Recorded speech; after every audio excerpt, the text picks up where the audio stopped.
വിദ്യാഭ്യാസത്തോടൊപ്പം സാമൂഹിക സേവനം ഉൾപ്പെടെയുള്ള എല്ലാ മേഖലകളിലും ഇടപഴകാൻ അവസരമൊരുക്കി വിദ്യാർത്ഥികളെ വിവേകപരമായ മാറ്റങ്ങൾക്ക് വഴിനയിക്കുന്ന ഒരു മാതൃകാ വിദ്യാലയമുണ്ട് നമ്മുടെ തലസ്ഥാനത്ത്.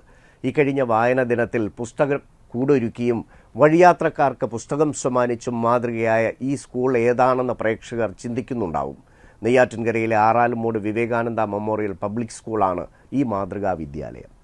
വായന ദിനത്തിൽ വ്യത്യസ്തമായ പരിപാടികളുമായി സമൂഹത്തിന്റെ ശ്രദ്ധ പിടിച്ചുപറ്റിയിരിക്കുകയാണ് ആറാലുമൂട് ശ്രീ വിവേകാനന്ദ മെമ്മോറിയൽ പബ്ലിക് സ്കൂളിലെ വിദ്യാർത്ഥികൾ. വായന പരിപാടികളുടെയും വായന വാരാഘോഷത്തിന്റെയും ഉദ്ഘാടനം പ്രശസ്ത സാഹിത്യകാരനും അധ്യാപകനുമായ ഡോക്ടർ രമേഷ് കുമാർ നിർവഹിച്ചു. വായന മരിക്കാതിരിക്കാൻ ആഴത്തിലുള്ള വായന അനിവാര്യമാണെന്ന് അദ്ദേഹം അഭിപ്രായപ്പെട്ടു.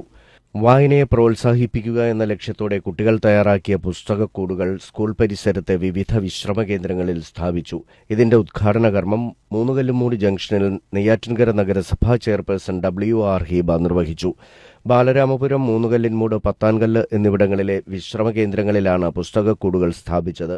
ഓരോ ആഴ്ചയുടെയും അവസാനം വിദ്യാർത്ഥികൾ പുതിയ പുസ്തകങ്ങൾ കൂടിനുള്ളിൽ സമർപ്പിക്കുന്ന ഈ പരിപാടി മാതൃകാപരമാണെന്ന് ചെയർപേഴ്സൺ അഭിപ്രായപ്പെട്ടു.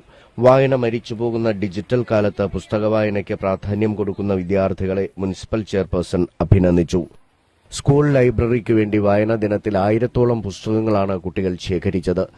സാഹിത്യകാരന്മാരുടെ ചിത്രങ്ങളും കൃതികളും പ്രദർശിപ്പിച്ചു. ഇതോടൊപ്പം വിദ്യാർത്ഥികൾ ഒരുക്കിയ സാഹിത്യ മരവും ശ്രദ്ധേയമായി. പൂജപ്പുരയുള്ള PN പണിക്കർ പ്രതിമയിൽ അധ്യാപകരും വിദ്യാർത്ഥികളും പുഷ്പാർച്ചന നടത്തി. School chairman VNP Raj, director Sheeja N, principal Ratna Satheesh, vice principal TK Raneesh, മലയാള വിഭാഗം HOD Anavoor Manikandan, CCA coordinator Vishnupriya, അധ്യാപകരായ ലക്ഷ്മി R നായർ, ലക്ഷ്മി S നായർ, ശ്രീവിദ്യ, വിദ്യാർത്ഥി പ്രതിനിധികൾ എന്നിവരും പങ്കെടുത്തു. ACV news, Thiruvananthapuram.